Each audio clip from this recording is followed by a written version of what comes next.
మూసీకి సంబంధించి కేబినెట్లో అసలు చర్చ జరిగిందా అని ప్రశ్నించారు బీఆర్ఎస్ నేత జగదీష్ రెడ్డి. ముఖ్యమంత్రి మంత్రులు మాట్లాడే విధానం చూస్తే కేబినెట్లో చర్చ జరగలేదని అర్థమవుతోందన్నారు.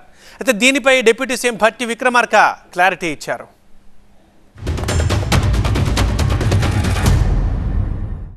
₹1,50,000 కోట్లని స్వయంగా ముఖ్యమంత్రి చెప్పినవి ఉన్నాయి. నిన్న ఉప ముఖ్యమంత్రి చాలా ఆశ్చర్యంగా ఓళ్ళు చెప్పిండు, మీకు ఎవడు చెప్పిండు అంటే ఎవడు చెప్పాలో వాడే చెప్పిండు. మీకు సోయి లేదు, మీ మంత్రివర్గంలో చర్చ లేదని అర్థం. నువ్వు మాట్లాడే మాటల్ని బట్టి ముఖ్యమంత్రి మాట్లాడేదానికి మంత్రివర్గంలో అనుమతి లేదని, లేదా ముఖ్యమంత్రి మంత్రివర్గంలో చర్చ చేసిన తర్వాత నువ్వు అబద్ధం చెప్తున్నావు అనుకోవాలి ప్రజలు.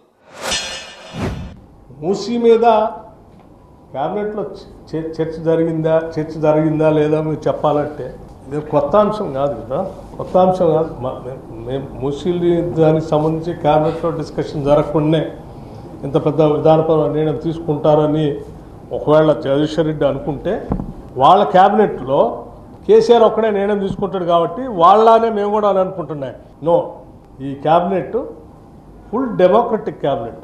సహచర మంత్రివర్గ సభ్యులకు ఎవరికి చెప్పకుండా, ఎవరితో మాట్లాడకుండా వాళ్ళు మాట్లాడితే ఏమవుతుందనే భయంగా అసలు సమస్య ఎవరికి చెప్పకుండా వాళ్ళ ముఖ్యమంత్రి ఒక్కడే నిర్ణయం తీసుకొని దాన్ని అమలు చేయండి అని చెప్పి అన్డెమోక్రటిక్ గవర్నమెంట్ కాదు.